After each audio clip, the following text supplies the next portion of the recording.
Gill Campbell of Laguna Seca. Mazda Raceway Laguna Seca. I wasn't going to say it. I drive for Acura.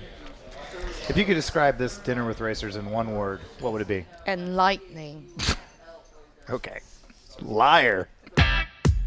And now for Dinner with Racers, presented by Continental Tire. with your hosts, Ryan Eversley and Sean Heckman. Placeholder radio sound. I'm a driver. I'm very angry. This is the sound of a driver on the radio during a race. What do you think I should order?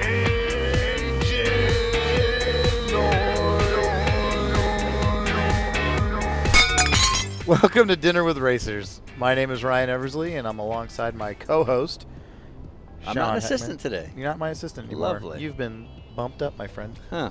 Lovely. Welcome to the Bigs. So we are apparently exit 5 is to our left. There's a Days Inn, Yeah, according we're to the road sign. Getting close to Georgia. We are just short of the Georgia state border from northern Florida, headed home, or at least Ryan's home. And we are wrapping up a cross-country journey in which we traveled 20 states, over 8,000 miles for 30 days in a certain kind of vehicle. My Acura MDX. Huh. And that Acura MDX had a certain kind of tire. We're rolling on Continental Tire, of course. And so we met up with 27 different people who we thought would be cool to have dinner with, kind of talk about the sport, talk about where they've come from, and then pass it on to you so you can in turn tell us everything we did wrong for your free podcast. Enjoy it. So for our next adventure, this is kind of a last-minute addition, but we realized, holy crap, we should totally meet up with her because she'll be amazing. And we're in the neighborhood. Which is part of it. So we met up with the CEO and general manager of Mazda Raceway Laguna Seca, Gill Campbell.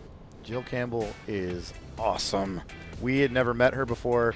Great sense of humor, bubbling personality, and then just open with so many different things. The trials and tribulations of running a track that's owned by the city that it's based in. County. The county, yeah. So very rare in the world of motorsports that the track is owned by the government. And we get into that. We get into how the track works, the challenges that she has versus sort of other track management, the general business of running a racetrack, and what's working and what's not working in the sport. Those who don't know the recent history of Mazda Raceway Laguna Seca would know that there's been a lot of scrutiny from sort of the county commission out there to look at what they're doing. They are no longer running events from MotoGP. Jill speaks about all of these things with an unbelievable amount of candor. So anyway, if you're a fan of Laguna Seca, this is definitely one to hear. You're going to hear about what series may come in the future, what series definitely won't be coming in the future. If you're a journalist and you want to make some clickbait headlines, we definitely give you a few options there. And that's basically all I got. And we went to the Turn 12 Bar and Grill in Monterey, California for lunch, and it was just covered with awesome racing memorabilia, motorcycles, Ayrton Senna pictures on the wall. It was just really cool. I had the Turn 12 burger, which came with fries, and I was critiqued for my use of ketchup. And Sean, you had, let me guess. Chicken sandwich. A chicken sandwich! Yeah, so anyway, let's hear from Jill. Also, her PR guy, David Hart, was with her. He says a few things. And he criticizes my use of ketchup. So let's hear from Jill, Mazda Raceway Laguna Seca, courtesy Of Continental Tire. Is that how it's going to be every episode? Yes. Okay. All right, we're going to start in 5, 4, 3, 2. I've never been to this place. I didn't even know this existed. It's so. very cool. Like I say, it's the same people that own Baja Cantina and Pat and The Finney family. yes, Yeah. and their son now has a ride Ryan with Finney. IndyCar. Yep. Yeah. Yeah. So So for those listening at home, we're at the Turn 12 Bar and Grill, which I didn't know was here either, and I was just here like 2 months ago for the World Challenge finale. And it's got a Ganassi IndyCar wing on the front door when you walk in. Basically, there's Senna artwork, GT40s, old Le Mans posters, and Literally just above us, we've got a photo of Senna and Villeneuve. yeah. And there's That's another awesome. Villeneuve on the other side of you there. and excuse me, to your right. Oh, and then Mazda Raceway Laguna Seca. Yes. But Right funny to our enough, right. it's the Toyota Grand Prix of Monterey poster. So you guys got to make your mind up. pre Mazda 1994. Raceway days, I Right, think. right. Yeah. Wow. So obviously you've got to stick with me a little bit more, and I'll show you all the good places to go. Yeah, for sure. Yeah, no kidding. Yeah, this place is really cool. Because there's like a couple of staples around here. Like people always associate like the Mucky Duck or Tarpies or something like that. Right. But, yeah, Tarpies. I said it because it's got a loud sign. Or But- McDonald's. Mucky Duck is now the Bear and the Bull.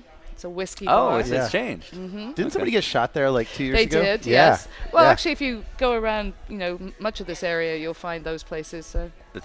You can get shot anywhere in You wouldn't Monterey. think Monterey would be the place to get shot. But No, generally speaking, it's not actually. You have to go a little further east out into agricultural land for that. Like Salinas? Yes. Because Salinas We- is like the gang capital of, Yeah. of California or something because so many of the families breed the kids that go into bad areas. We stayed at it. that's a We thing. Yeah, for that's a the thing. World Challenge finale. The guy that I went with, we hadn't thought it through, and we literally showed up with no reservations. And of course, so everything is we're looking up like in the parking lot. It's like $300. So we found a place, a Super 8, for like $110 in Salinas. I've been there. I did not think of I've this. stayed there, I didn't yeah. think it through. And we show up, and there was a hotel that was unregistered across the parking lot, and I'm pretty sure it was a stash house. Yeah. Because like there's people just staring out the window and You were definitely in the wrong part of the agricultural country. There are some really good parts, actually, and some great restaurants. There's a great brewing company in Salinas. Which one? It's the Central Coast Brewing Company.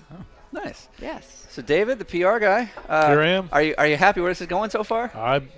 Not too many red flags. Only 3 or 4 in the first 3 minutes. But So is this weird for you two? Like you sit down and it's like me and a driver would sit down. It's like, okay. I don't me like this versus side. you. Right, yeah. He's like, all right. Did Jill and I need to step out so Yeah. you can like So we settle can your just sort of differences? PR Or do we need a glossary of language? Right. No, I'll give David credit because we when David was at IMSA, we didn't know each other terribly well. And like the very first thing I do with IMSA was I was the Rediscover sports car video, Okay. the toy cars Yeah, and the whole yeah. thing. And we maybe had one email exchange where we just sort of introduced ourselves. And he's like, "Yeah, I just forwarded it on to Scott Atherton." And I was like, "Okay, we're fine. Right. We're gonna get Yeah. along." So. And I got a lot of credit for that because apparently Scott Atherton saw it and gave Potter a lot of credit. So, so that was probably one of the 1 or 2 yeah. good things I did while Yeah, I was yeah. there. Right. It's the only thing you did good I'm there. not telling. That probably brought you out of the negative, Sean. Yeah, He's like, okay, exactly. now you're back at 0. yeah, exactly. Yeah, I'm still on the watch list, but just lower on the list. So I'm just looking at the menu here, and there's a Laguna Seca burger. There is. Is that? I mean, what makes it special? It's sanctioned. It's because it goes like this. If I order this, do you get a percentage? Yeah, no, I wish. But if you order beers, no, I'm just kidding. No. Is it technically a copyright infringement because it's not the Mazda Raceway Laguna Exactly. Seca burger? Okay. Yes, Yeah. Right. exactly. So don't order that. No. Or it's really bad and it's We just do parody. we do sanction. We've got beers. Actually, we've got a corkscrew ale that Peter Bees produces. We've got a beer that English Ales produces. So, we get around. I was gonna say that's the 4th time you've mentioned beer. Are we getting beers? Did I mess up by ordering a Coke? Oh no, I've got a business committee meeting this afternoon. right. That's Otherwise, all the Don't more let that I stop would be you. here. I know. In my prior life, in my business that I had in Portland, Oregon, my business was actually divided between beer festivals and motorsports. So I always bragged that I could promote drinking and driving at the same time. So, yeah, beer is Go my well. other passion. I'm liking this so far. So have you seen the movie Beer Fest? No, I haven't yet. Okay, that's probably not at all what you were doing. Yeah. No, hopefully Yeah, not. probably a little different. No, I have heard a little bit about it. Yeah. So you're our first and I think only track person, so to speak, that we're going to have on this. So Laguna Seca. I'm the first and only. Did you say? Yeah, we're not. Okay. We're not. Let's just say I don't think anybody from ISC is ever going to call us back. It's just a guess. So No, Nope. no, no. I don't think Bruton Smith will be like who, and that'll be that. But so Laguna Seca, go. Mazda Raceway Laguna Seca. Mazda Raceway Laguna Seca. Let's get it right. As We a- should charge people $1 if they get it. If they get it wrong. As a factory Especially- accurate driver, we're gonna bleep that out. Yeah. Okay. But there's a giant Continental bridge. Yes. In the Yeah. track. During the Continental Tire Monterey Grand Prix. I see. Yes. If you Okay. go out and see it today, it's actually a bridge. You mean another brand? Another brand, exactly. okay. Sorry. Weird. Bleep that out. Okay. Man, so you guys Yes. will just put it on for anybody. We're whores. Yeah, copy. like That's this. where I was gonna go. I was gonna say sluts. Oh, that too. Poor Dave. We're up to 7 red flags. Okay, guys, that was great. You can't print any of it. Yeah, hopefully the county's not listening. But So the schedule is out, or will be out come November 18th. It will be, Yeah. yes. We are, because of our agreement with the county of Monterey, because Mazda Raceway Laguna Seca is actually on Monterey County property, Right. we are limited to 5 major events. Right. So that's really all we can do in 1 year. Hence the reason we have 5. So we start off the year with the WeatherTech IMSA Series. I like for that. us She is got the that. Good. Continental Tire Monterey Grand Prix. Yep. And that is April 29th, 30th, and May 1. Then we go into July with our Motul FIM World Superbike. And I'd like to point out, David, you're not coaching her on any of this. She's got it. She's got it down. All right. Geico US round featuring Wow. the Moto America Honda Superbike Series. And that will be July 8th through the 10th. Okay. Then we go into the world of historic racing, and we have our pre-reunion, which is the 13th and 14th of August. The following weekend is the Rolex Monterey Motorsports reunion, Okay. Very cool. which is the 18th through the 21st of August. September 8th through the 11th is the Mazda Road to Indy. Okay. And then coming right up in October, the 8th through the 10th, is Pirelli World Challenge. Oh, those are World different weekends. Challenge. There it is. She got it the Those second are different time. weekends now? Say that the one. Mazda Road Indy and World Challenge are different weekends? They are. Oh, okay. yes. That'll be interesting. Wait, so who's running with World Challenge then? We have yet to determine that. So there's an opportunity now for, because normally we are, I'm not going to say obligated because it's not an obligation, but we consider it necessary for us to have a Mazda component Sure. in our events. But being as we're doing a total, what we're internally calling Mazda Palooza for the Mazda Road to Indy, it gives us an opportunity to bring in another series that we haven't different time. featured before. Okay. Let me have you move the mic just a little closer. It's getting louder and louder here. How's that? No, that's great. I'm trying to reduce the background noise. So, cool. Okay, so we were talking about this on the drive-in. We'll just get right to it. Which crowd is the worst? The worst? The Yeah, worst. like, Yeah, are you which- concerned when it's going to be a superbike weekend Yeah. because those guys burn things, Yeah, oh, or It's the you know- historics. They're going to complain about everything. What's interesting is that the money spent per capita for the superbike outranks the historic races. Really? Yes. Okay. Interesting. So it is interesting when you think you've got all the rich people coming into town, during the Rolex event. Right. From the worst crowd, actually, they were great. 57,000 people with a smile on their face for the Porsche Run Sport reunion, and they stole every single banner, Yeah. every single flag we had. right? Yeah, I So- believe every minute of that. What would you- Yeah. What would you say the average age of that crowd would be if you had to put a number on it? For the Porsche events? Yeah. 35 to 54. Right. Yeah. So not your average, like, who Not you people think that should be stealing stuff. banners No. for their dorm room. Right. So, So it's interesting. And our motorcycle crowd is actually older than you would think. interesting. We Because I used would to think assume it they're was the in- worst. Yeah, no, not at all. Okay. But they are the pickiest. Okay. They're the most fickle of all of our spectators. They're the ones that complain about, whatever. I know Monday morning when I go into the office, I'm going to have a stream of emails. This year wasn't so bad, but it's interesting. They are very passionate about their sport. They're very passionate about how they're perceived and what their expectations are. Yeah. Other So- than that, Diplomatic. we have So- great fans. So They Run are- Sport people steal things. They Okay. do. That's Got good it. to know. Yeah. Yes. Well, they spent all that money on Porsches. Well, yes. So I mean, you have that's to what have they a got free left. banner. I want Yeah, something yeah. free. Yeah. Poor Patrick Long. Glad he made it out alive. Yes, He's like, I got Patrick Long. yes. He was naked when he left. Yeah, exactly. Put him in the trunk. I would have thought the opposite. Yeah, I Yeah. would have thought it was a Yeah, bike it's guy. interesting. So- It really is. So actually, you're pretty candid with attendance, and a lot of tracks when they post event, a lot of tracks will not release attendance figures or whatever, Or And lie. or lie just blatantly. And I've never understood. I understand the lie. I don't understand why you wouldn't release it unless it's truly that atrocious. Well, it's usually truly that atrocious. Oh, all right. We announce actual tickets distributed, so attendees on site. Right. I have to confess that with Rensport, there were 7 squirrels that got added in because I hate round numbers. I hate zeros Okay. at the end. Son So of bitches. I threw in 7 squirrels. Do you still see them from time to time? No, Yeah. yeah, they multiplied thereafter. But the truth is, I agree. In fact, I was having this conversation yesterday. Once you with a journalist from Austin, who was talking about Formula One, and it's like, what are the real numbers? Well, nobody knows what the real numbers are because nobody ever announces real numbers. Right. I learned it a long time ago. I got caught on a promoter's rose-tinted glasses announcement. Okay. And Was this a beer fest or was this a racing event? It was a racing event. And a journalist came back and said, I actually counted.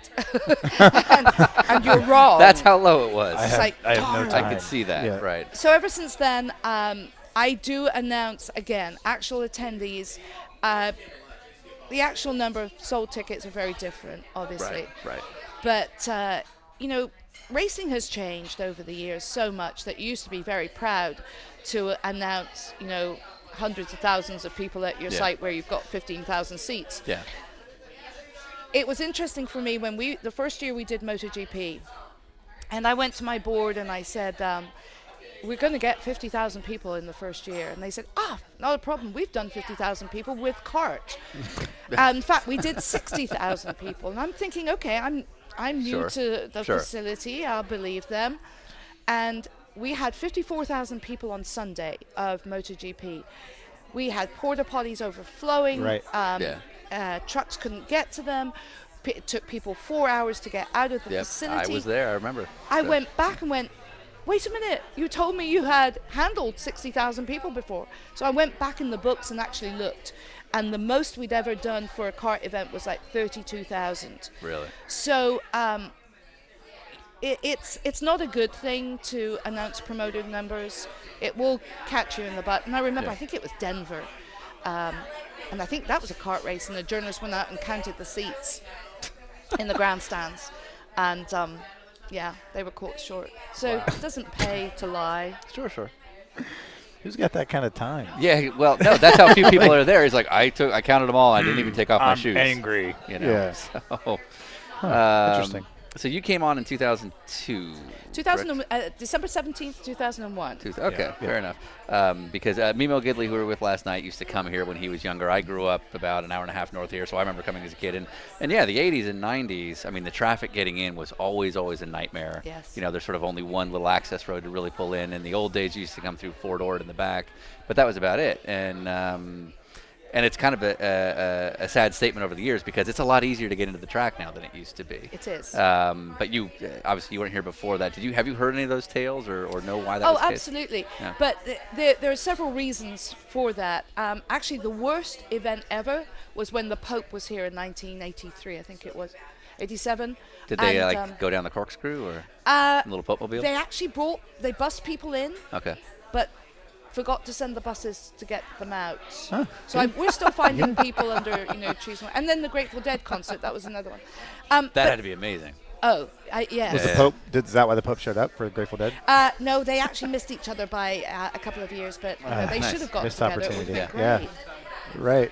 Right. So we have added what we call the purple parking lot, which is our general parking.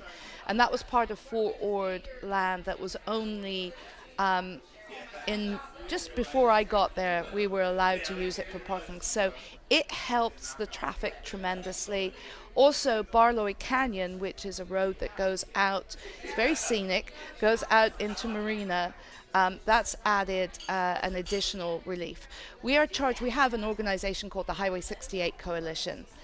I call them cavemen. They're citizens against virtually everything. Hill people. Yeah, they don't Yeah, like exactly. traffic. They don't like noise. And they this is don't sort of like the my community flag that's squadron. starting to sort of encircle the track. Yes. Okay. And so we do everything we can to keep traffic off of Highway 68. And To try and reduce the conflict you have with the yes. county. Right. so over the years, we have perfected our traffic plan. I have to have 12 local law enforcement Right. agencies sign off on that Right. plan. But it has gotten a lot smoother. Right. And the numbers have gone down. Right. Right. I'll have you move the mic just it'll bend. If you could kind of, yeah.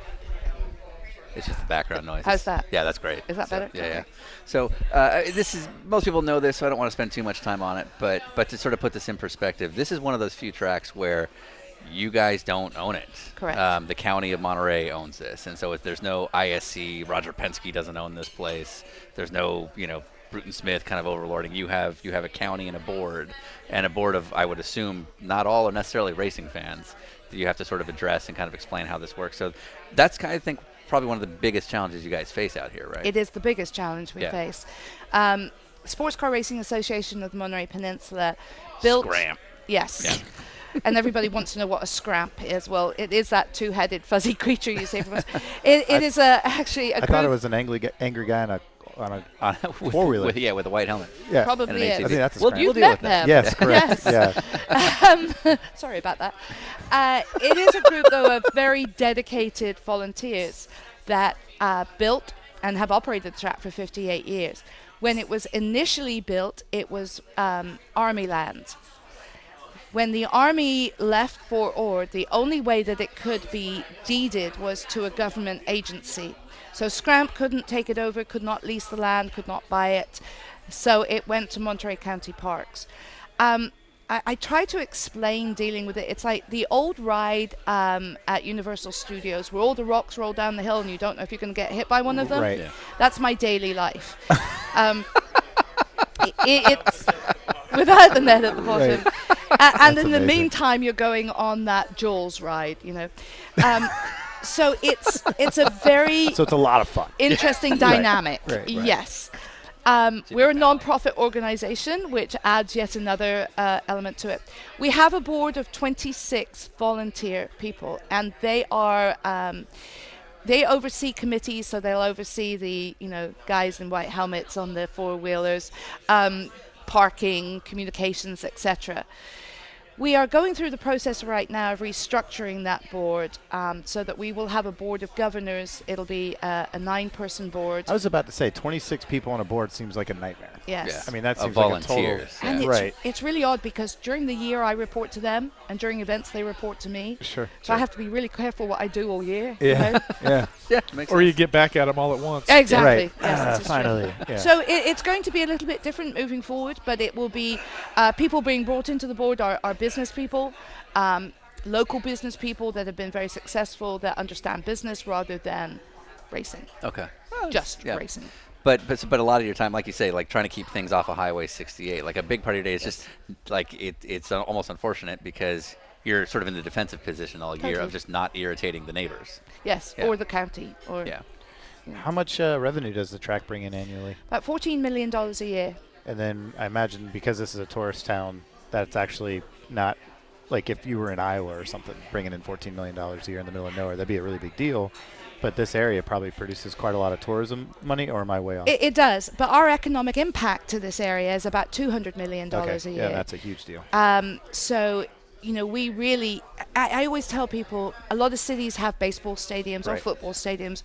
We have Mazda Raceway Laguna Seca, which is a gem. Yeah. Right. It's owned by the people, but I will tell you, 50% of the people in this area have never been up over that hill and Yeah. know it's there. And are annoyed by the traffic. Yeah. Right. Yeah. So is that your card in your back pocket that you have to play every time this comes up with noise or traffic or whatever? Like, right, but don't you enjoy Absolutely. $200 million of, Monterey County has 3 industries. Agriculture is its largest industry, tourism, and education. We don't have any manufacturing plants. We don't have any major industry other than those 3. So when Mazda comes in and does a new car launch and spends $1 million in hotel rooms alone, that's something that this area would not get unless the racetrack was there. you wouldn't see companies like Red Bull or Yamaha or GoPro coming into this area for any other reason. Yeah. So You it's guys, a huge I'm benefit. going to steal this from you, but you guys watch Last Week Tonight with John Oliver? It's an excellent show, but they did a segment. Yeah, I know. I'm stealing this from you. This is my idea. Yeah. No. But they did a segment where they evaluated sort of the argument that baseball stadiums and football stadiums will make on economic impact to the community, and it was a very, very critical piece. How do you guys form the logic as far as saying $200 million comes into the community? Where does that math get built out of? It actually got built out of the last economic study that we did through Stanford University. This year we've actually gone through CSUMB, which is our local university, gone through a third party to do a new economic impact study, which should be, in fact, I have a meeting on it this afternoon, but it should be completed by the end of this year. So I'm very interested to see what the new numbers are. But even if it's half of what it was, if it's $100 million, that's still a lot of money. It's And huge. this is not a very big area. No, it's a small not. town. Yeah, Monterey So- has like 57,000 people. Yeah, that's not a big area to have Right. such a big pull for an event, Right. or a location like that. Yes. And we pull for our attendees primarily from East Bay, South Bay, San Francisco, down to Santa Barbara. So we're a long corridor, rather than being in the center hub of a larger metropolitan area. Right. So somebody listening in might go, "Oh, they're making $14 million. They're doing fine." But We also spend 14 well, and a and that's half. what I'm saying. Yeah, I don't know that it's really understood the economics of how racetracks work. So like when IMSA comes into town with the WeatherTech series, they're not just showing up for free. I mean, you guys have to pay a sanctioning fee and there's security and all that. So walk us through some of the line items that really take a ton out. Well, I can tell you that on an annual basis, my law enforcement is about a $300,000 bill every year.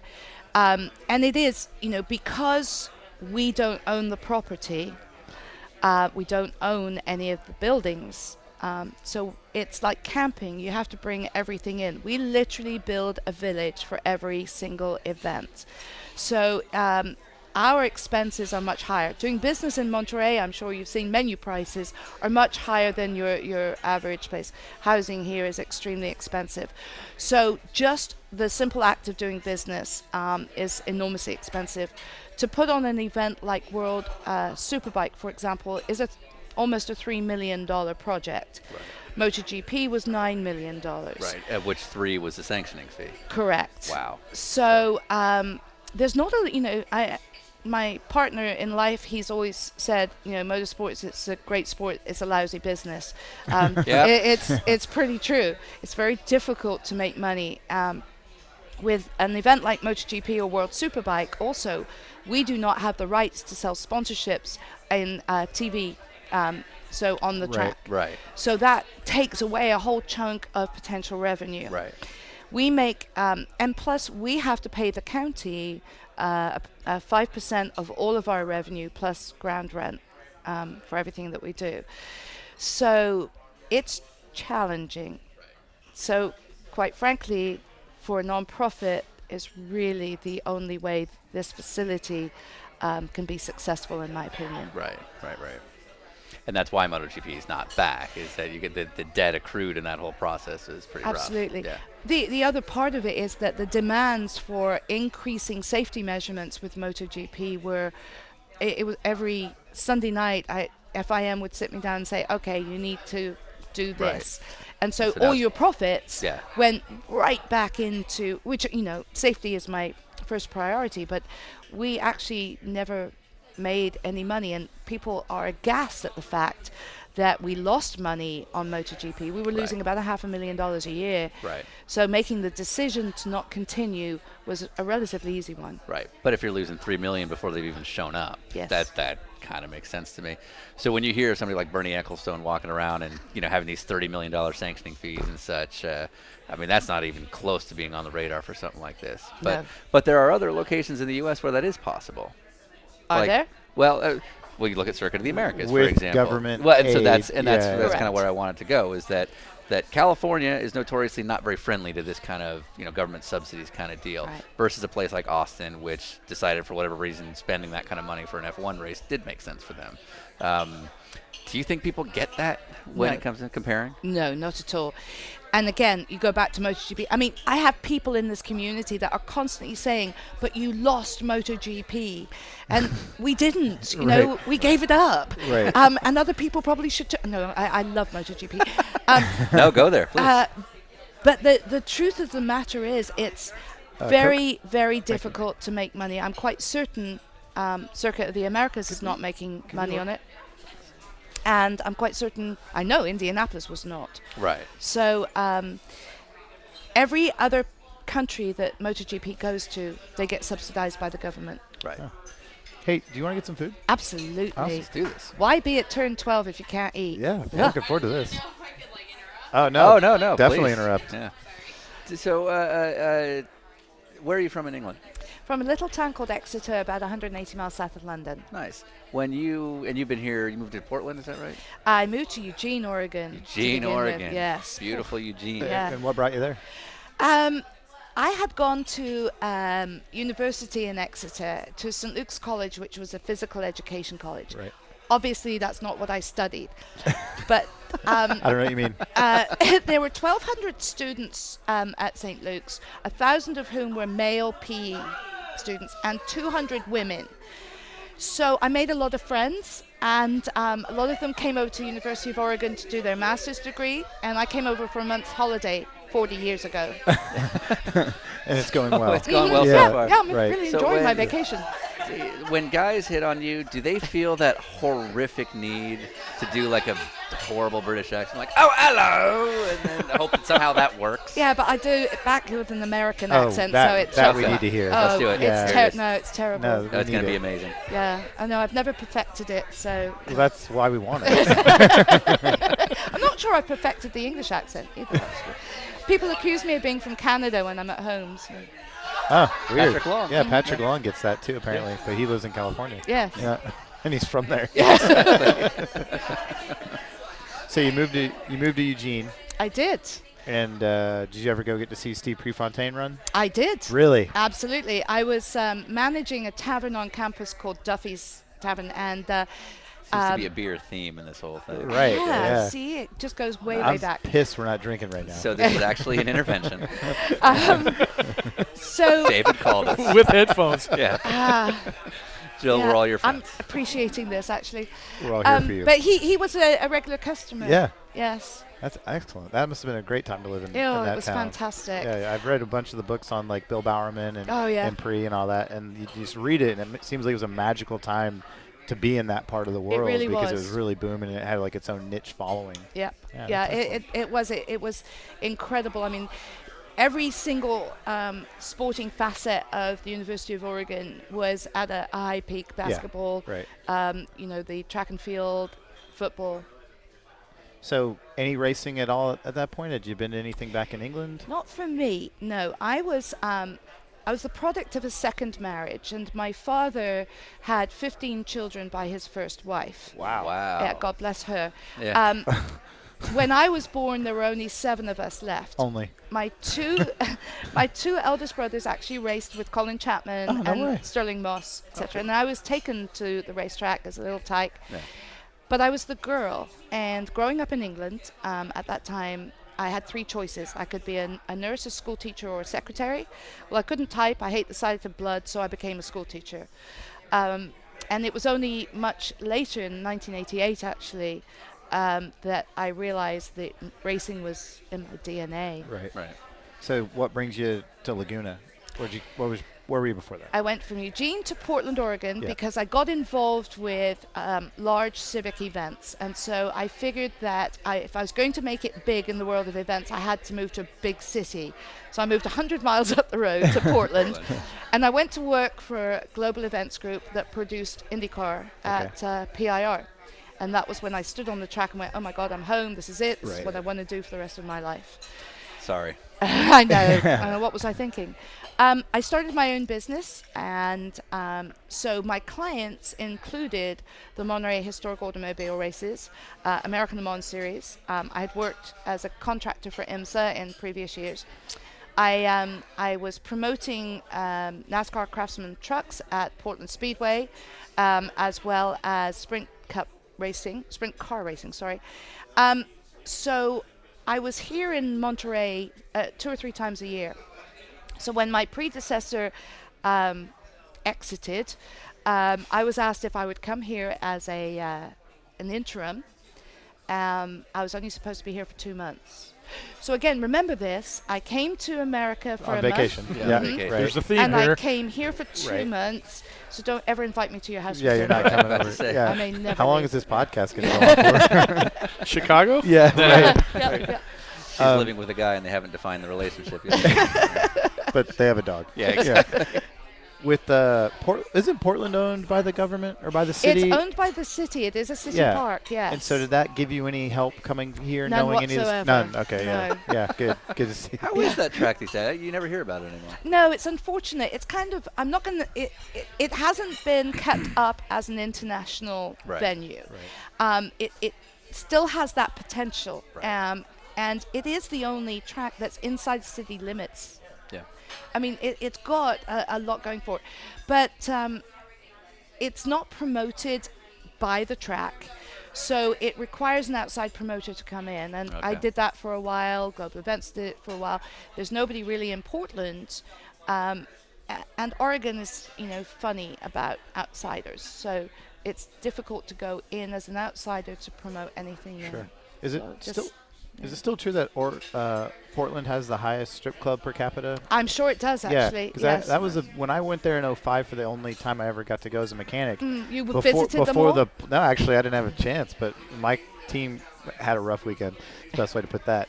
So we didn't leave the track much, but that was like everybody, because when you fly, you always run into like 100 mechanics on the plane or whatever, and everyone's like, "You've never been to Portland before? This is the best weekend ever!" And that's why all the IndyCar teams apparently always wanted to race there. Oh, I'm sure. Was for that reason. So I was just curious to know if that was something that kept up. You look like you enjoy the nightlife. I'm sure you've been to a few. Beer. Beer. If it has beer. Strip clubs in Portland versus Monterey. I've never been to a strip club in Monterey. Really? Have you? No. Or do you even I- know? Are of one? there, I I'm not don't- a strip club guy. No, but you that's would like still- taking a homeless man to a grocery and then not letting him eat. Like it's just not my thing. Let's get into that. Let's good. talk about that. I'm good. Yeah, I wouldn't even know of one. So the Mucky Duck isn't the Mucky Duck anymore. No, it's the beer. What do I call it? Bull and bear. I mean, yes. Got me on beer again. So as a racer, when we travel around, I'm sure everybody here has had this. You have like your go-to places that you go to in town. Like Crystal Fish is my go-to sushi place here, Okay. which is like a small place. It's not even the size of the room we're in right now. But I was coaching a guy who I couldn't be out here because I was at another race somewhere else, and he said, "Hey, he'd never been here before. So where should I go get a beer or a bite to eat?" And I was like, "Oh, you got to go to the Mucky Duck." And he walks up to it, and it was like a club weekend here, and it was like closed, like closed, like boarded up, closed. And he sends me a picture of it, and he's like, "Yeah, look, it's not here." And I'm like, "What's up with that?" And so I Google search, and that's where it's like, "Man shot at Mucky Duck." I was like, Monterey? Yeah. So what's the go-to now for? Where do you send people when they say, "Where do I go get a beer around here?" Well, obviously, Turn 12, Baja Cantina, Yep. because they're very loyal to the track. But, I'm English. So English ales for a good beer. The Crown and Anchor Crown and Anchor is where I went last has the time. best sticky toffee pudding known to man. Really? Oh, yes. Huh. What the hell is that? Doesn't sound good. Oh, it's That so sounds- good. It sounds like never mind. Sounds like something you could do to a girl you don't care about. But go on. With whipped cream. She can keep up. Awesome. Yeah. Where were you 2 weeks ago? Someone tells me you'd be fun on a road trip. I love road I'm trips. just guessing. So I'm out. You're going with Ryan. Finally. So you were mentioning earlier that you have a bridge that's not currently the Continental Bridge, but it was earlier. And obviously the track is Mazda Raceway Laguna Seca. What does it take from your obviously you want to promote from within the industry. So are you going to Continental and saying, "Hey, the bridge is available for this race weekend," or do they come to you and say, "We want the bridge," or "We want the signs," or whatever? We reach out to Continental. Continental has been a great partner. Yeah. We agree. And so you Sure. should. They have been very willing to partner with us, so Right. it's not a huge reach. It obviously every track depends on sponsorships, and so our sponsors are enormously important. But people think, and my own board thinks, that we have this big black book and there's a sponsor for everything. So if you turn to page should be 468, easy. Yeah. you can get a sponsor for that. Yeah. It's not that easy. We do about $3 million a year in sponsorships, and I have primarily one guy who is doing all of that, which is, he's been doing it for a long time, and his forte is keeping sponsors. So our relationship with Continental has been a very good one. Why did it get so quiet? It just got What just amazingly happened? It quiet. did. What did I Like- say? Yeah. Like, what just happened? That's Wow. crazy. Right. All Someone just got shot across the street. Yeah, apparently. Guys, this is the safest town in America. Well, She says at 12:40. Right. So to that, then how much? I don't know which way to word this, like politically correct, but how much money does Mazda put in to the track, or is it just a naming rights thing? They don't really do anything other than that. $1.5 million a year. That's what it takes to be the official. 70% of that we are committed to turning back into improvements in the track. So like the Red Bull Energy Center, Right. which is now the Hospitality Pavilion, suites and garages. So any improvements that we do to the facility is, quite frankly, because of their investment. Right.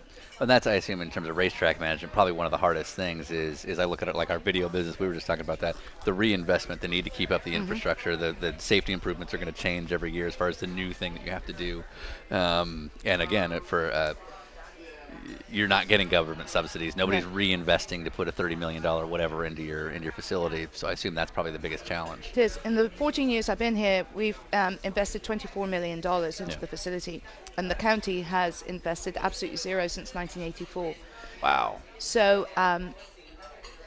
they do look to us for Yeah. maintaining it, and when you have a 58-year-old facility, it gets harder and harder Yeah. to keep it. Absolutely. You're constantly doing maintenance rather than improvements. Yeah, yeah. Every time I play Forza Motorsport, do you get like $1?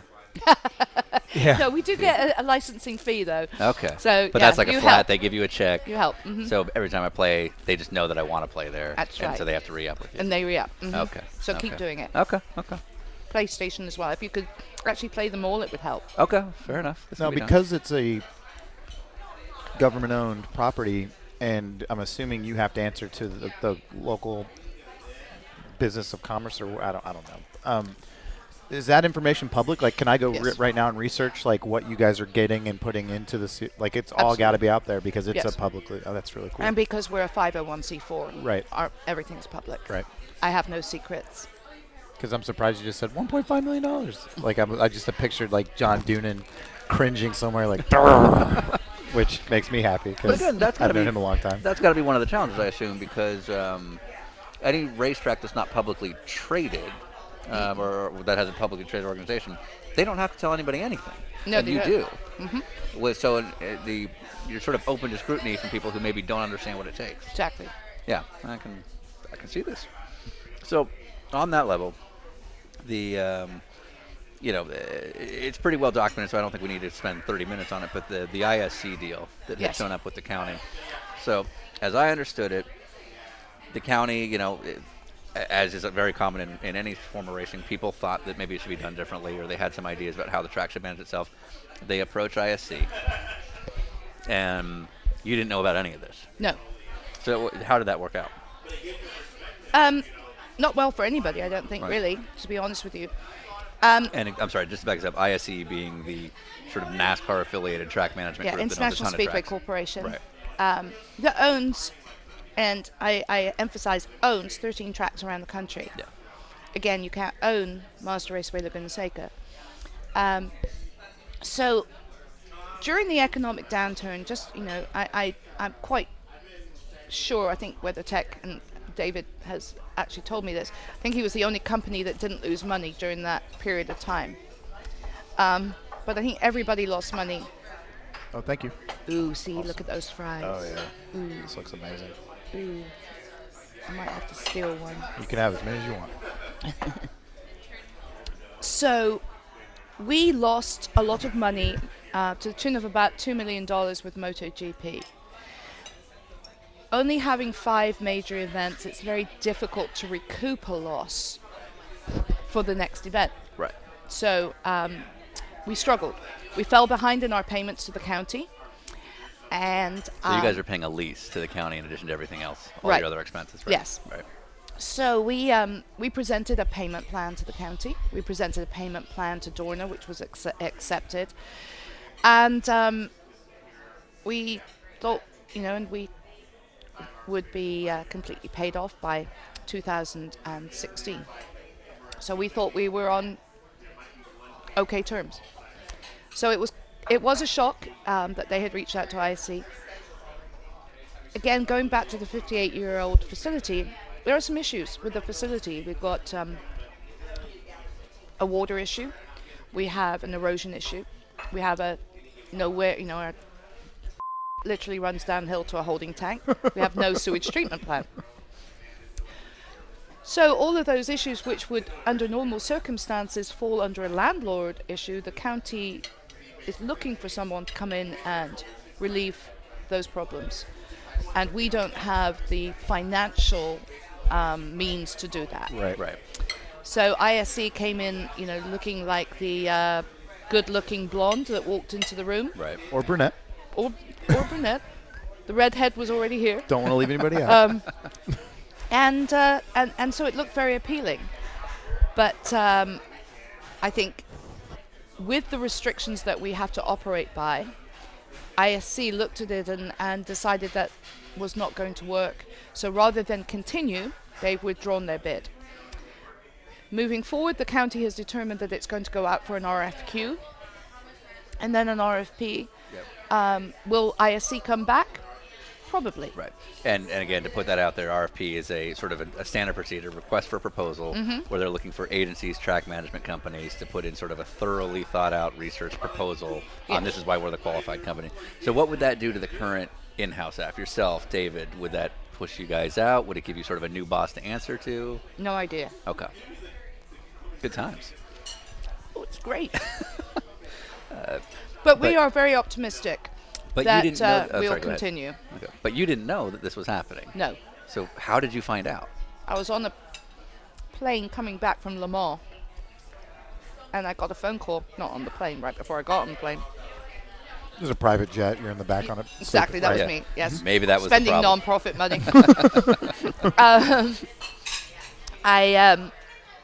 I got a call from my president of the board to say that the county people had come and visited and told them that ISC was coming in, taking over, doing a 90-day due diligence. If everything worked out okay, ISC would be given a 3-year agreement. So I don't think shock actually sums it up. It was devastating at the time. I imagine. Well, I think if anything does happen, you're going to end up somewhere because I don't know anybody. The only thing I complain about when I come to Laguna Seca, and Sean and I debated on whether bringing this up or not, No, and you we do both it. I agree know. with Oh, go doing ahead. it, is that the Scramp guys are angry all the time. Like, they are so mean sometimes that you're like, dude, Is that known? calm Like, down. Like, do you know that? Do you get that feedback? Because Relative it's to- like yeah. we all talk about it. Yeah, relative to other tracks, some of the Scramp Well, hang security. on. There are a lot of other tracks that have equal. Yeah, there's pissed off- some. Yeah. I was going to say you've been to Indy, haven't Yeah, you? been to Exactly. Indy. Exactly. They're not that bad. We have But we yeah, have Detroit been this year, but working on it. Okay. And actually, we got compliments from our Rolex reunion event, how friendly everybody was, and it must be because of the ISC situation. But we have been working. These guys are volunteers. And is it the guys that are on the four-wheelers, or is it everybody you meet? It's primarily, and they all look exactly the same to me. Yes, they It's the do. same. They're all like, gray-haired, everywhere. beard, Yeah, yeah. and a gut. They all have a Yeah. beard. Well, that's actually what Sean said. I Yeah. didn't notice that part. Yeah. They've always got a white helmet on, a goatee that's white of some sort, or a beard. It's just the same guy. Yeah, it's just one guy that I keep seeing. He just actually hates me. Yeah. Yeah.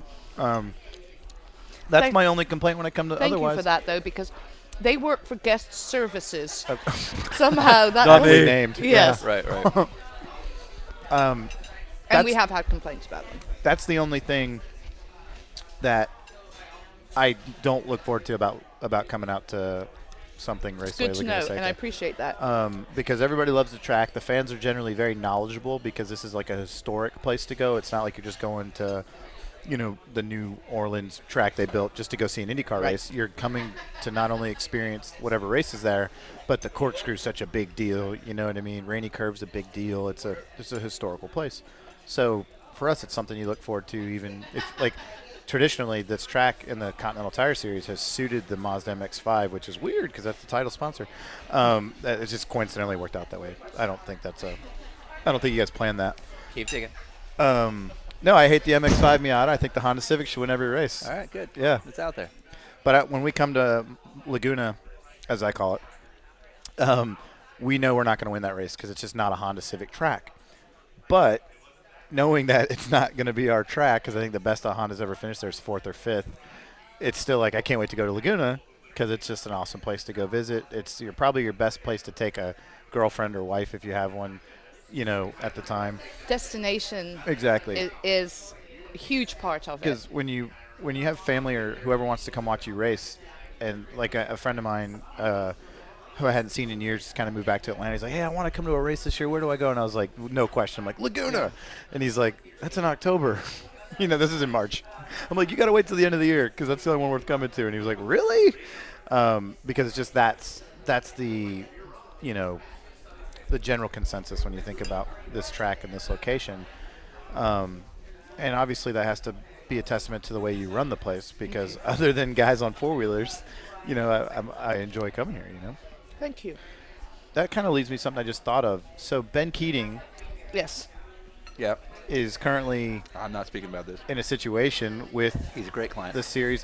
Ben's a friend of mine, but basically he had a car hit a grate after another car ran over it, broke it or whatever, goes into the car. And is there some sort of lawsuit or something Yes, there with is. you guys or with the series? With both, actually. Okay. But we had to ask him to file a lawsuit Okay. because our insurance company would not recognize the damage. Right. Our insurance company is still not recognizing the damage. So I'm not really sure where this is going to go anymore. Ben did not want to file a lawsuit. And so it was at our request, and that was the only way we could get the insurance company's attention. Which makes sense, and I feel bad for exactly those reasons that I assume you guys deal with this. I mean, Ben, for example, on the forums, when that article got posted, took a beating. did. This guy. But this has sort of been a recurring theme for us with a lot of people that we've talked to. Very rarely is a track in sort of the headlines, but you guys have obviously been over the last couple of months. How has not so much like the Twitter response with like the hashtag movement and all that's one thing, but like the forum commenters on how they should run the track. How has that response been for you There's guys? always someone out there that will tell you how to do things better, think Right. they know, better. And again, a lot of people don't understand the restrictions that we're under or what it takes. That particular situation, a complete and utter fluke. We just had a power failure here in Monterey, 57,000 customers out of power all day Sunday. PG&E, they had a transformer fall over. So it came out this morning that transformer was brand new. It was only installed at the beginning of this month. When you install something like that, you don't expect it to fail. And so, I have probably the best maintenance crew of any racetrack in the country, and you can't anticipate, things happening, unfortunately, like that. When the kind of back to the ISC deal, when all that started to come out, there was this whole hashtag Keep Laguna Local campaign. Mm-hmm. How did you find the public response during that time? Huge. Yeah. Huge. I think when you go through something like this, you find out who your friends are. Sure. And apparently, Scramp has a lot of friends out there. It's the one thing that kind of upset the county. They were not expecting that kind of response. Because they're not race fans. Right. Yeah. And one of the Board of Supervisors wrote a letter back to her constituents and to everybody that had sent her a letter and said, I've never received so many letters or opinions on an issue in the entire time I've been in office. Right. On anything. Well, that's a good sign about the health. Yes. So, Well, the flip side of that is, so ISC does their due diligence, and they decide, you know what, in its current form, we're not interested in dealing with this. Is that a negative statement about the viability of Laguna Seca? That's a good question. I think it's a statement that says, how has Scramp survived under these circumstances for 58 years and continues to survive? The last 2 years have been the most profitable we've had since the economic downturn. So I think in spite of adversity, we have proven ourselves. And I am one of those people that I surround myself with people who are better than I am. My title is CEO, I've never had that problem. General Manager. I'm not a specific manager. So I hire people who have the skill set to get the job done, and I have an amazing team, and they make me look good. So I think that, again, in spite of the restrictions, in spite of the adversities, we have proven actually to the world that we're still here. So within the racing community, there's a couple of known names within Laguna Seca. There's yourself, there's David, there's Ann. Who are the coolest characters that we don't know about? Is there like ATV Jerry that we got to hear about or anything like that? We I have. just want to know. No, that guy sucks. That's my guy. There might be like golf cart Bill. That's what I'm saying. That's Sort of actually like something that's really that I parking do lot like. Billy. Is the guys that shuttle you on the golf carts, which I think Oh, those guys like, are awesome. Yeah, they're they're like all veterans yeah. or something, or I can't remember. They are Monterey Bay Vets. Yeah. And they're one of our charitable organizations that we make donations to. And they're awesome. They couldn't be nicer. Yeah. They were like the nicest guys ever. Yeah, and they don't have to wear helmets. you see. Right, and they got Cute. like the extra long golf carts, so they're Right. just like cruising all day, like pimping. Yeah, those guys are like, those guys are the nicest guys there, and they'll always drive you like to And the door, right to your Yeah. door. to the Yeah, door, exactly. like anywhere I'm good fine. They're here. like, nope. Yeah, those guys are awesome. Whoever came up with that, because that's recent in the last couple of years, right? We started doing that on that kind of scale when we took over ownership of the Rolex Monterey Motorsports Reunion. Okay. And it's been enormously so successful that other events around Monterey have started doing the same thing. Right. And so as a result of what they've been doing for us, they were able to buy a new boat that takes vets out in the bay, takes them out fishing and what have you. So it's been a very cool program. But back to your point, my maintenance guys, best characters. Oh yeah. So, as a female CEO or GM or whatever, you have two titles, right? I do. Yeah, Yeah, 'cause whatever. I'm As a split badass personality. lady in racing, but in any sense, you're in a highly male attended sport, So or I'm told. business. Mhm. Yeah. Do you ever come across anything where you're like, dude, let's go outside right now and I can tell you who I am? You don't have to name names, but like, is it still something that you Or have you to can deal with name on names. it? We'd prefer if you name names. We'll then interview them and just down drag them for an hour. Like, oh, let's talk about this. Yes, it happens. You still have to deal with that crap. Not as often as it used to, but Good. it still definitely happens. Yeah. But I do remember back in my Portland days, and I was promoting NASCAR Craftsman Trucks series, easy for me to say, at Portland Speedway. My job was literally the promotional aspect of it, not actually doing the contract or anything else or running the track. So it outgrew the Speedway, and I wanted to take it over to Portland International Raceway. Dennis Huth at the time was the vice president of NASCAR. And I went to meet with him, and he just looked at me and said, I don't deal with female promoters. And I was Really? so shocked This that is I like in the walked out of his 90s. trailer and kind of in this state of, you've got to be kidding me. Years later, he was working for Trans Am. And I knocked on his door. And That's a bit of a downgrade, I believe. but it was when American Le Mans owned the Trans Am series. Okay, running. yeah.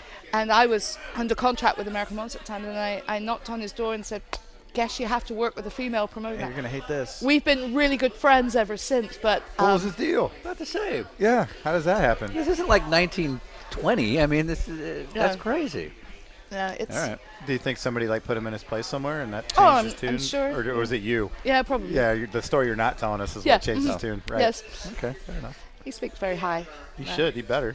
Well, I'd also argue He's that- our next interview. Yeah, No? exactly. I would make a guess that you're probably somebody we don't want to cross. Like, I could see you throw down with Atherton, and I'm pretty sure I know who would win in that fight. Are you packing right now? Coke? Always. Thank you. I have the guy who actually organizes the historic Formula One group, the Masters group, his name is Ron Maiden, has told me that I'm harder to deal with than Bernie Eccleston. Wow. I'm not sure if that's They're a compliment taller. or an insult. No, Solid. You can totally take him. no. Yeah.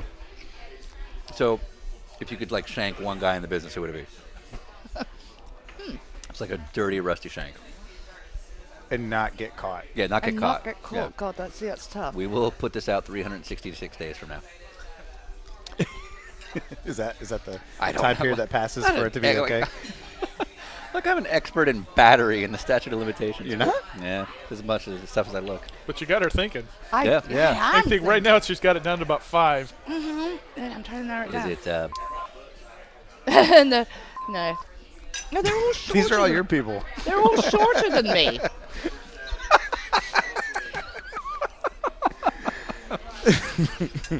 Who else, Sean? Who else should Jill shank? Well, now I for got to think you, of somebody Sean? taller than her. No, I have no problems. Not with anybody in the racing industry. That's such a lie. She's But I'll above give you that. credit. She's She's above, above that. From a track management standpoint, who do you look at? I have one particular track in mind that I'm thinking of, but who do you look at in the sports car world for our sake of tracks visited, that you look at what they're doing and say, okay, they get it, they're going the right direction. If you were running a privately owned facility, you would mimic their actions. George Burgundy's with Road America. Yeah.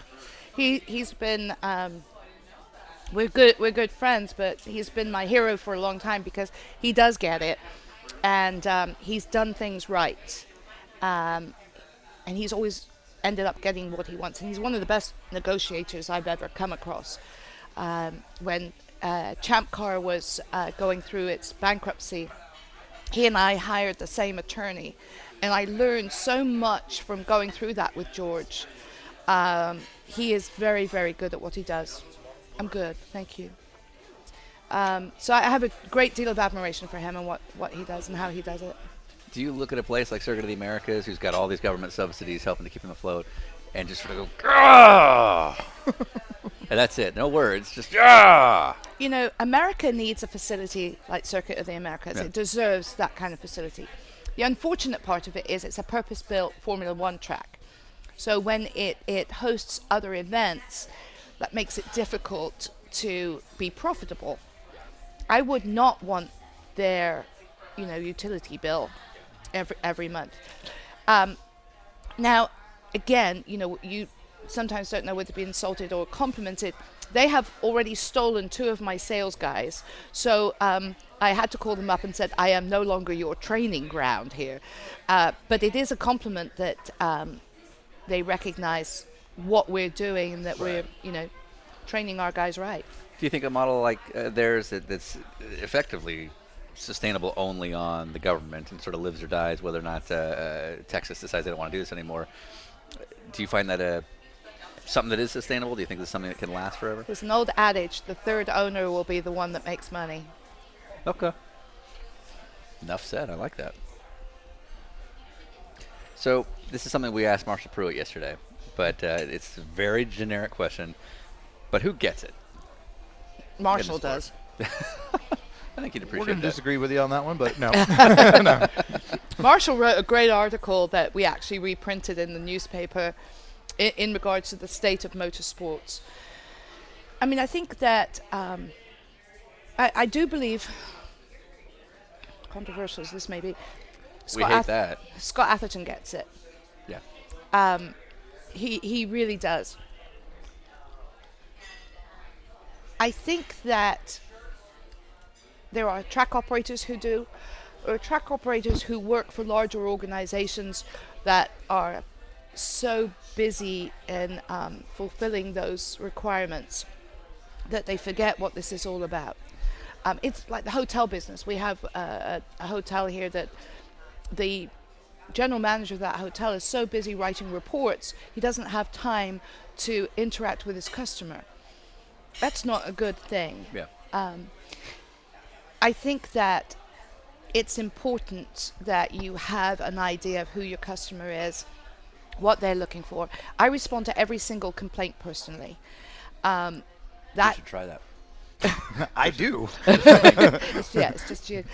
But I think that, you've got to understand what your customer is asking for. If your customer is asking for permanent restrooms, that's what you need to provide. If your customer is asking for a 12-hour race versus a 2-hour race, you need to do everything you can to do that, or if it's vice versa. And I think there are some people who have lost sight of what the customer wants.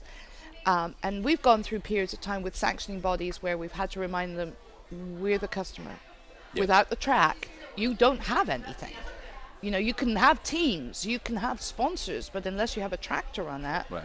So ultimately, keep your tracks happy, and you're going to have happy customers.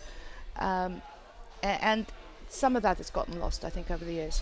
Do you think, because that speaks to a very kind of endemic motorsport problem, is I'm not sure we know what master we're serving anymore. Is it the fans? Is it the tracks? Is it the wealthy team owner? Is it the manufacturer? Is it the paying driver? Yeah. Is it TV? Yeah, that's exactly. So, do you think that's a curable problem? Because I don't. I think we have to go through some pain before we can, get back to it. I mean, TV used to be the driving force. I remember when I was promoting IndyCar races, and we would get $250,000 in TV rights. That doesn't happen anymore. Yeah, no kidding. When we had cigarette companies, Marlboro would spend $50,000 in overcrew passes. That doesn't happen anymore. We're having to constantly reinvent ourselves Right. in order to just survive. I'm the president of an organization called the Road Racing Industry Council, and we represent 16 tracks around the country. So we meet twice a year and exchange ideas and, kind of brainstorm what works for you in your facility that, I could try in mine. And the bottom line anymore is tracks are having to diversify. They're having to go away from just being motorsports facilities. And that to me is very sad, but it's a reality. Yeah. Well, where else is the Pope going to go? Yeah, exactly. Elton John's playing the F1 race at Austin. Yes. I saw that. Wow. No. Which, if you buy a Formula One ticket, it's as much money as you would pay for a ticket just to see Elton John, and you Right, get both. right. Yeah. It's a deal. Yeah. But then a beer is like $40. Yeah. Interesting side note, Nigel Olsson, who is the drummer for Elton John, used to be my pace car driver. Whoa. Whoa. Where'd that come from? Yeah. All right. Yeah. He was my pace car driver in Portland and for a while for the Monterey historic races. Did you know Spence Pompelli ran over a guy? I did not. Wu-Tang Clan. Are you a fan of Wu-Tang Clan? Who? Wu-Tang? No? You're not. You're not. I'm That's a no. apparently If you have to look at David, that's a no.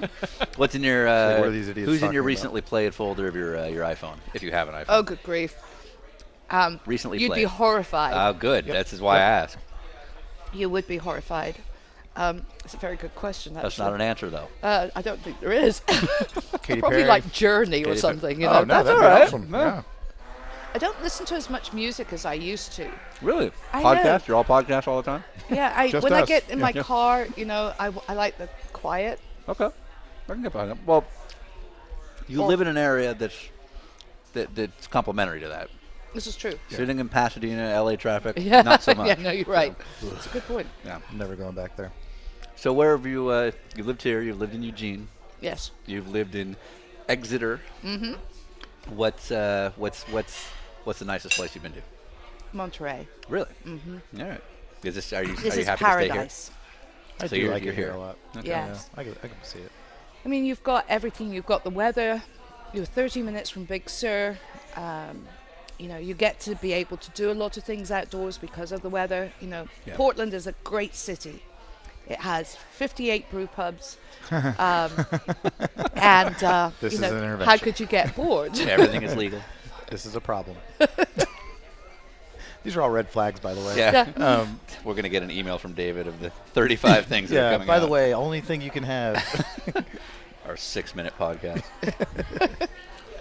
Can I ask a question while we're? Yeah. Sure, yeah. No, Okay, no one ever does that. The beginning of the meal. You asked Sean for his ketchup, Yes. and you didn't use it. Is there an intervention that's gone on before, and you know, just take that away from him, or what's that It's a good about? question. I'm glad you asked it. That's what you're supposed to say when you need time to think. Basically, I don't know what this is. Like this other sauce, it almost looks like Thousand Island with something mixed into it. I thought it was going to be like a Thousand Island, like like special sauce for a Big Mac, and it's not. It doesn't suit me. And so I had already eaten half of the fries without it because I started eating them right away. And they didn't actually give me that many fries, if you notice. It was a lot of the small ones, which It is was. it's You're okay. right. It's okay. But then I thought, you know what, maybe the ketchup will be good. And then the ketchup, it was all right. Just So, checking. Yeah.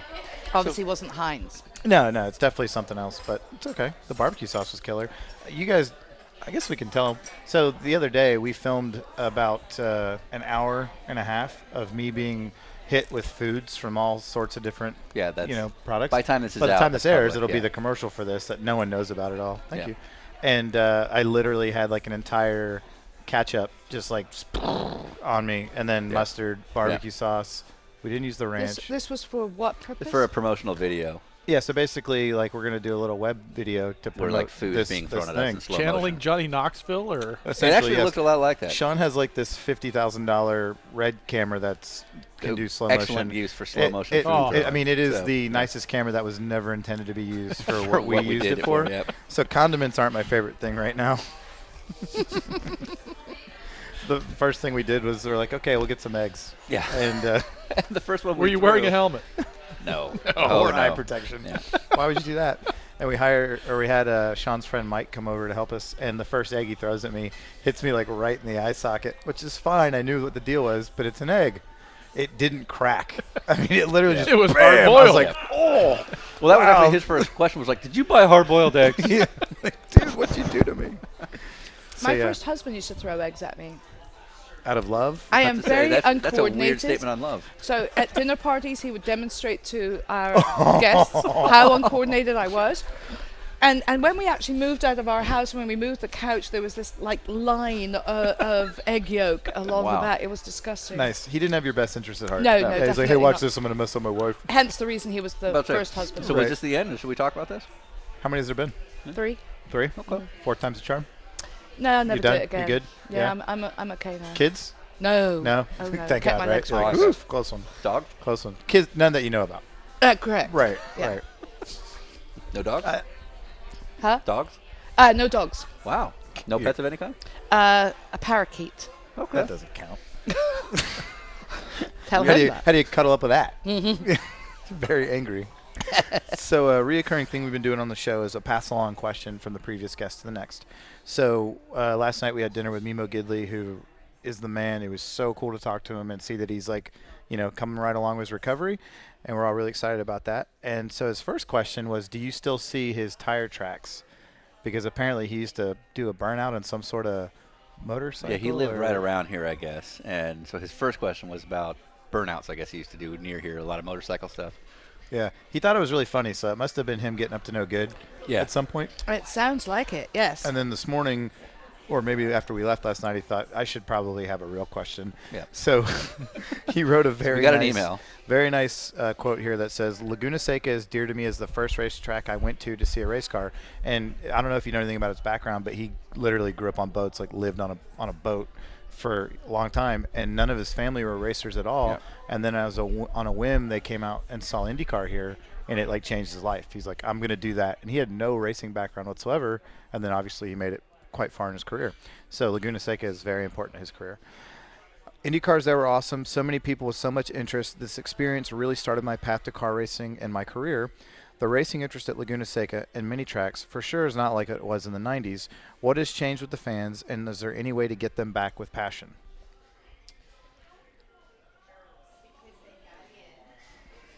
Yes, I think there is. I've always had, I always tell sanctioning bodies, it's my job to promote an event, but it's the sanctioning body's job to promote the series.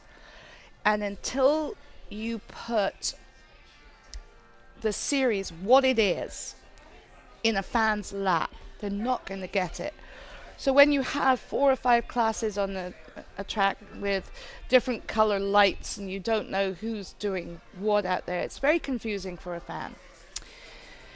And fans love to have heroes. They love to, for people. You should have seen the autograph lines at Porsche Rennsport reunion for the legend drivers.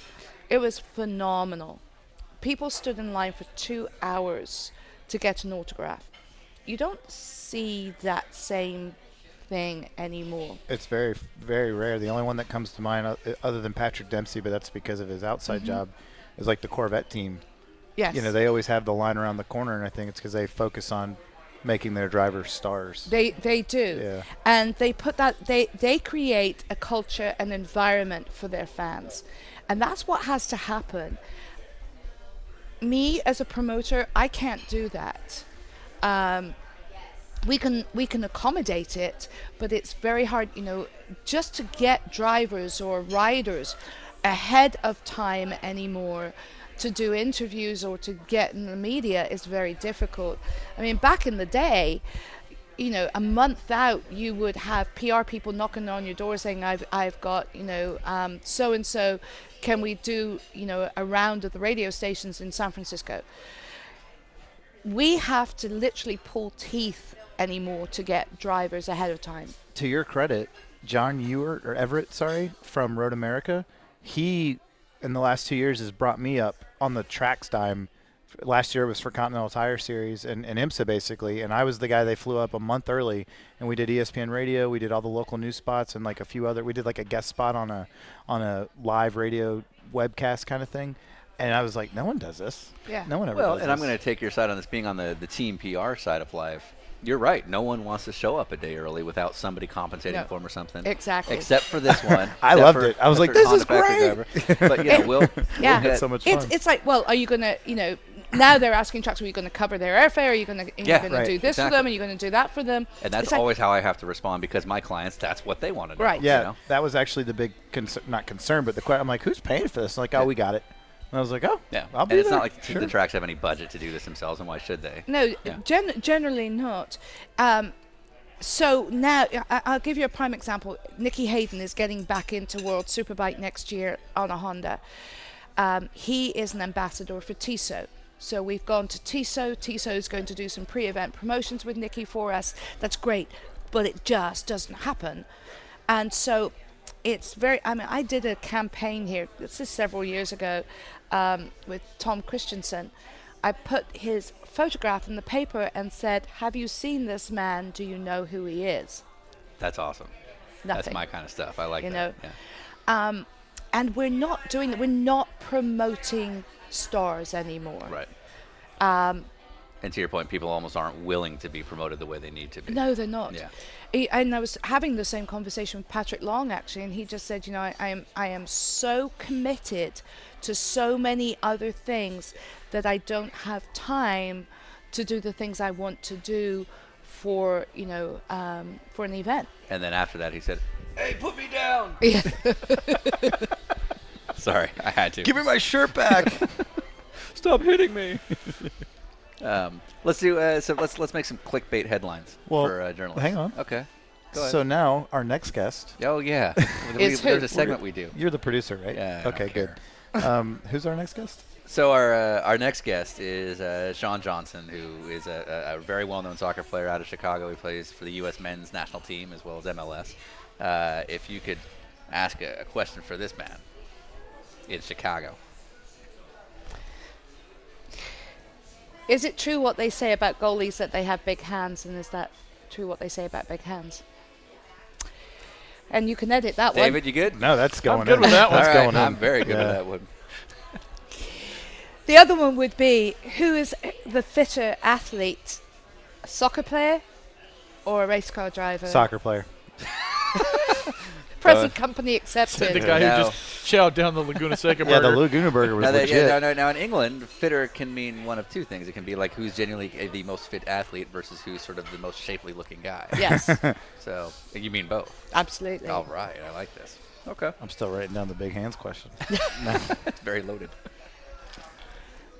Make an excellent lesbian. Okay, now you can make headlines. All right, so let's make some clickbait headlines, so that John. You got to DeGeese, kill one, marry one. Yeah, no. So that John DeGeese can listen to this and be like, Formula One may come to Laguna Seca. Let's make some of these things here. So let's list off a few yes or no. Will they ever have it? Will F1 ever come to Laguna Seca? No. Will WEC ever come to Laguna Seca? Ooh, ask Gerard. Okay. But you'd I be like open that. to it. Oh, So have you absolutely. guys Yeah. talked? Yes. Awesome. He didn't like my numbers. I'm shocked. Weird. Yeah. Okay, that's cool. IndyCar. Keeping everything crossed that crosses, we would love to see IndyCar back. It's got to make fiscal sense for us. Sure. And Are their sanctioning fees very high relative to the product right now, or the turnout, I should say? they're higher than they should be Okay. for the product. Yeah. Right. MotoGP. I would love to think they would. I've not given up hope, but again, FIM has changed their safety rules, and I'm not sure that traditional road courses will qualify anymore. Right. They're looking much more towards the Tilke designed tracks Yeah, the for crappy their ones. future. Yeah, Yeah. the Lots crap of ones. runoff. So it would Yeah. require a huge investment. No passing to opportunities. Yes. up the infrastructure. Yeah. NHRA. We don't have a long straightaway. So no. No. You could make that. Yes. And that's it. Going back to I don't know Formula- why Laguna Seca doesn't just pay for a drag strip. I don't either. They need marketing. They need marketing. Yes. What about? I read that something about a nationwide race, or sorry, Xfinity race was potential, or Is that what they are now? anything NASCAR related, despite the ISC stuff. Not in our immediate future. No, I mean they don't need us. Right. They've got enough tracks to go to, and you know this. I mean, Mazda Raceway Laguna Seca is a very technical track, and when you've got off cambers like we do, putting trucks on that track would be a little dodgy. But I'm never opposed to it. I mean, it'll never be a cup race track. What about GRC? Yeah, that's what I was saying. Global Rallycross, would they be a potential? Yeah, it's not out of my maintenance guys would kill me for 'cause it would You could really probably screw do up the something track. pretty badass with the corkscrew and then go up the little hill, Yeah. the Spectator Yeah, Hill sort of and cut through whatever. it, come Yeah, back. I mean that'd be Cool. expensive but awesome. Monster trucks. I tried to do monster truck demo in the purple parking lot, but because it's still Fort Ord land, they won't let Can't do me disturb the earth. Oh, that's Because we too have bad. something called the Tiger Salamander. The what? The Tiger Salamander, and it has precedence over everything else. Oh, there's an animal on there that you can't violate. I was like, was that I some thought it sort was a of, yeah. mascot. Yeah. Yeah. Okay, But so it it's some will sort of be. protected we animal. barbecue them and yeah. They're delicious. That's what's on that burger. All right. Will the Pope come back? Hey, he was going to come to Monterey. I put the invitation out there, but he had other things to Offer do. withstanding. Elton John. Yes, there's an idea. Okay, thank you. That's a good idea. Yeah, Yeah, so you have an I'll have Nigel talk to him. Who's the most famous person you've gotten to meet because of your position in racing, but not in racing? Paul Newman. Well, he's in racing. Oh, you're right. Who's the most important? Not in racing. You know, because I know like MotoGP brings out a lot of celebrities. Pitt. Brad Pitt. Nice. Did he smell as good as he looks? He smokes. Oh. It was so too bad. disappointing, Yeah, yeah. actually. It really Man. was. And Tom Cruise, but they're both shorter than me. Yeah, Tom's a little Yeah. guy. Yes. But he doesn't Which smoke. is That guy's disturbing. like, No, he like doesn't. an animal. But it is Yeah. disturbing when you have to look down on somebody, You know, pick him up, shake him, Yeah, like, but- Yeah. Like, Yeah. I want this Come one. to me. Yeah. Look me in the eye. You can, like put him under your arm. Yeah. Run off. But no, that it, Patrick it, Long? that was very cool. Brad. Patrick Long. I just like this vision of you like carrying around Tom Cruise and Patrick Long. Like, these are mine. We're gonna go shopping. I'm in charge here. Okay. Okay. Brad Pitt That's some smokes. clickbait, yeah. No, I know. Yeah. That bums me out. Yeah. I know, it bummed me out too. Who's the worst ego guy you've had to deal with? Like, has it been like a motorcycle rider that's like, I don't need this. I can't be bothered to stand here and sign a poster. Or No, I would say it was one of my historic drivers. yes. Good. surprise. Good. I Yeah, was I really can see glad that. you didn't say this guy at the World Challenge event was terrible. Was there any? Have you met anybody that's like surprisingly awesome that doesn't need to be like a Valentino Rossi or something? Yes. It's like, Oh, I'll tell you who. Wayne Rainey. Yeah. okay. Wayne Rainey's the Wayne man. Rainey is probably the most awesome person I've ever met in my life. The most humble man, the most down-to-earth man, and I'll never forget. He was doing an interview, and the interviewer said, "So you are paralyzed from the waist down?" He Yeah. said, "No, I'm paralyzed from the chest down." And it was just so matter of fact. yeah. And I'll offer him a glass of wine and go, "No, I might want to get up and walk."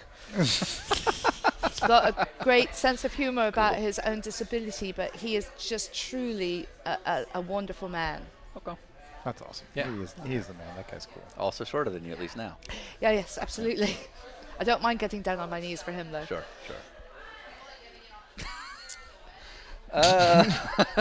Red flag. I think that's the first time yeah. I've blushed on the show.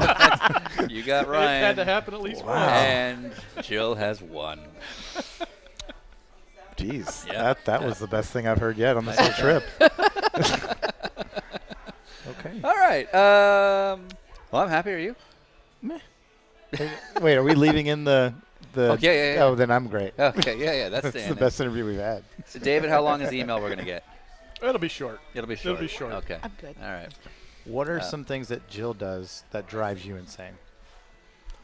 I wouldn't say drive me insane because I'm just in my first off season and I need this gig. It's all right, you're safe. What the best part though, what I really like is my office is around the corner and down the block from hers, but we have a small office building that we work in, and when she gets up on the chip, whether on the phone or not, it's good. It's good drama. You can Good like drama, hang up good the phone comedy. and still hear her yelling down Oh the yeah, street. but it's funny to hear her voice just go up and down and. And so what are some of her pet peeves? Like what is it things that she's like, this guy again did this kind of thing? Yeah, I can't go there. Sure you can. No, I can't. All right. I same question. do know. Well, yeah, you answer that one. Wait, what was the question? Pet peeves, things that you're always up on the red limiter that guys are doing, or not guys, Actually, but people that you're working with. my pet peeves are odd. I can't stand. I have a very Podcasts. low. I hate them. I have does a very now. low tolerance for incompetence. Yeah, as you Very should. low. Yeah. And yet you're here. So incompetence just drives me nuts. I didn't The tell other her what thing was is happening. is blue jeans. That's what I was going At to say. the was blue office. Wait, jeans. that's a pet peeve? I was like, No I- jeans. So let's no stay jeans seated. at the office. Really? Uh huh. In California? I know. That's I- crazy. I've worked That's at the awesome. track now for 7.5 months. I've worn jeans once. And never again. I allow jeans the day after an event, and Okay. that's it. wow. Really? Yes. So you're Wow. not at all the person we thought you were the entire time. Like, I'm just free It's and like, easy going. so if I was to work for Laguna Seca, Yes. which is clearly never going to happen after this, but would I be allowed to charge like a pants relocation fee? No. No. So here's my theory. Okay. What about black jeans? Black jeans are kind of okay. Ooh, good It's to know. blue jeans. Yeah. Appreciate that. Khaki colors. I said kind of. She just like her eyes just rolled. Like I'm smiling, but I'm mad now. I grew up in England. I am a traditionalist. Okay. You wore jeans when you worked on the farm or when you were extremely casual. You'd never go out to a pub in jeans. Okay. You dressed up to go out to a pub. That's not true anymore, but it wasn't.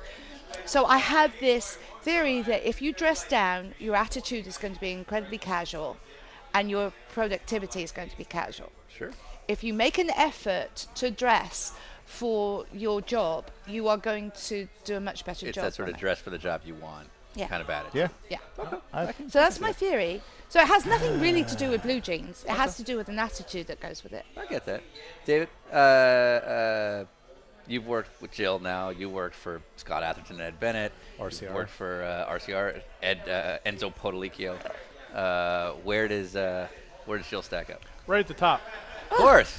And that was She's- so I'm looking pre. So Are you PR saying that so guy. you can live? Well, no, So PR guy, I love I've it. worked for some great guys. I worked for Richard Childress for 14 years. Yeah. I worked for a guy named Denny Darnell, who was the VP of Communications for the NHRA. He was my mentor for 25 years. I liked Jill's attitude, and I knew when I came in for my interview in late February that we just clicked. That there was, I seemed to understand Good where she was chemistry. coming from, Yeah, and she yeah. seemed to understand where I'm coming from. And 7.5 good months in, she chemistry. hasn't fired me yet. So But you know now that if you need a severance package, just start wearing jeans every day. Yeah. And they'll be like, your move. but black ones, I like that. Black ones might be okay. I think she was just Yeah, humoring I us do- because I she do was too. like, she's like, that's okay. But then her eyes went.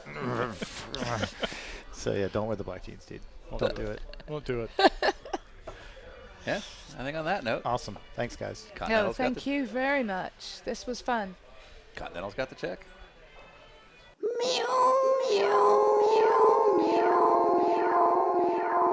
I'm finished. And that is Gill Campbell. That was a hell of a surprise for us. We'd always heard she was pretty cool, but damn, that woman is cool as So, thanks to Gill for giving us the time. This will conclude our first batch of releases, our headed west swing. And then we'll release our batch 2 of our eastern swing in just a couple of days. But closing us out, we're going to go back to Citizen Cope, who have another song available on iTunes called I Couldn't Explain Why. Enjoy.